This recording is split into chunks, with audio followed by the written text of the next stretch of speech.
Today, Bruce corrupts a god. We also learn a little more than we want to about Bruce.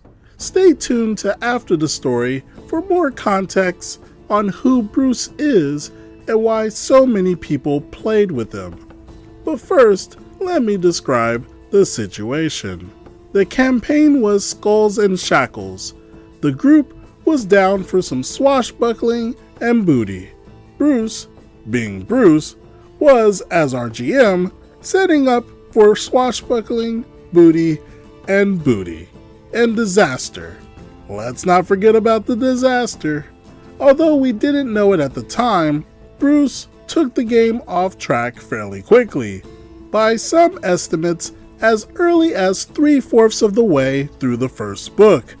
A lot of us had been looking forward to this as Bruce had a strong reputation for being really good at small-scale role-playing, personal interactions, bringing mascot characters to life.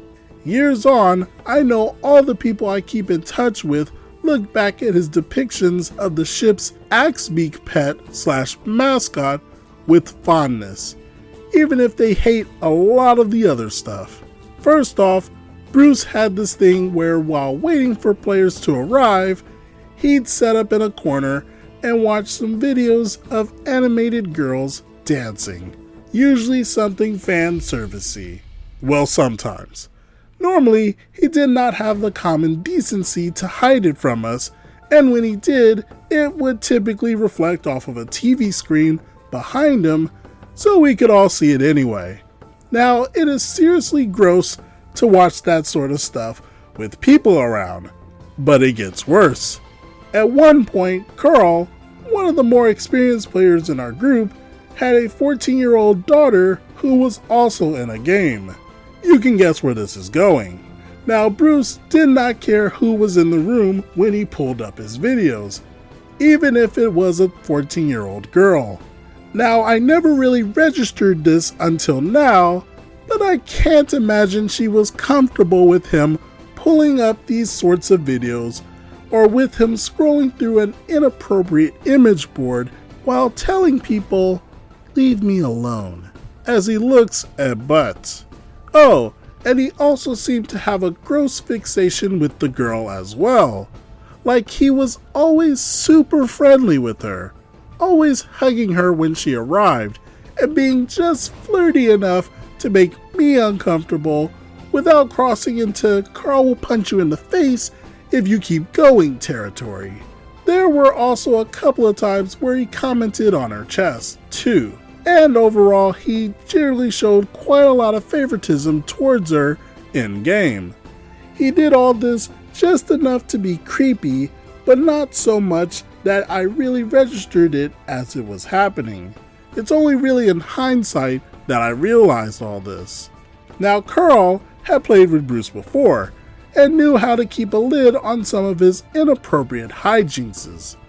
This was the case by creating a leaderish character who was just the right side of Starscream to our actual Captain Todd. Carl made sure that he would on occasion go into the port when we had downtime to go and collect socks. Code for going and romancing someone like the town's uber-tough female blacksmith, and then stealing a pair of her socks when the encounter was complete. Bruce was all for going into detail, but Carl was at least good about insisting on fade to black so as not to monopolize his time. Bruce's target of choice for this game, however, was Justin, a guy who was no stranger to role-playing, but was at that point already known for some of his ideas backfiring.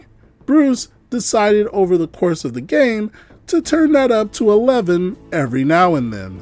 Playing an alchemist, Justin had a penchant for having bizarre stuff cooking away in his personal cabin/lab room. Some of the more fun disasters. One of his experiments turning into a bubble bath of doom. The room being so flooded with foul-smelling bubbles that the party had to struggle to rescue Justin, who was also the guy keeping us all alive through our troubles. Another time, some experiments on a magical metal causing a localized time dilation effect, randomly slower or faster in the room. At first glance, this was something fairly cool, possibly even useful. Except that now, whenever we had an encounter that involved us being on the ship, there was a solid chance that Justin's character, our healer, would be trapped in the room under slow time. At one point, the party managed to capture an undead plague rat. Justin decided that he would use the rat as a baseline for manufacturing a cure for the rat's disease, thereby helping the town we were anchored in. Through a series of increasingly frustrating events, frustrating for the party, amusing for Bruce, the plague rat was morphed into an indestructible god rat, bound and determined to do one thing and one thing alone: wipe out the pirate town the party had spent the best part of 4 months interacting with and making connections. The cause of all these troubles? Besmara, goddess of pirates and the sea. At the end of the night, Bruce decided to mention that it was level up time, and the next session would be after a small time skip. After the time skip mentioned in the last point, the party wakes to the city in plague-riddled ruins. Hardly anything left standing. Besmara, patron goddess of more than half the party, had evidently decided that the group, having sacrificed only 10% of our total loot to her, was not enough, and so had taken it all. The island colony we had been working on had been ravaged, and only a few hardy souls remained. The best option for their survival? Raid a nearby native village for food and women. I cannot recall precisely when, but within a few sessions, the game was put on permanent hiatus, as most of the group left, some never to return to our university club. With so many stories about Bruce, what characteristics did this guy have to be such a popular GM? Imagine a moderately good-looking guy of Mediterranean descent. His voice is mellow and charming, and he's able to connect with a new person in the room in about a minute flat. He tends to run games in bursts, taking a break of 9 months to a year before his next game starts. Long enough for the bad feelings of why his last game went on permanent hiatus to have dissipated, or blame to have been redirected. I have been waiting to run this game again, but Ethan is being a jerk and doesn't want to come back. When he is not getting up to hijinks, his GMing tends to be very on point.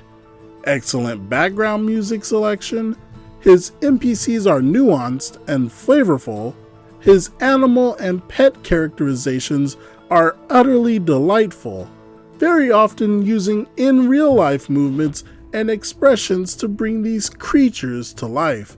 Axbeak goes blork as he plunks himself down on someone's leg and settles for a nap. Robot Duck ruffles his feathers and waggles his tail upon feeling the breeze from a secret door that no one else detected. He will often be playing in one game while GMing another.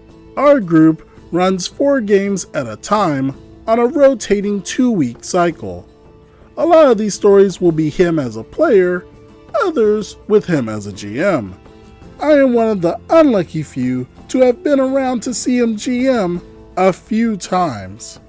So what have we learned about Bruce today? Well, he's a creep who doesn't care who knows. He's manipulative and petty, which we pretty much already knew, and he likes targeting players. Yeah, I can see why people want to play with the guy, but I feel that the red flags just seem too strong. What do you all think about this Bruce tale?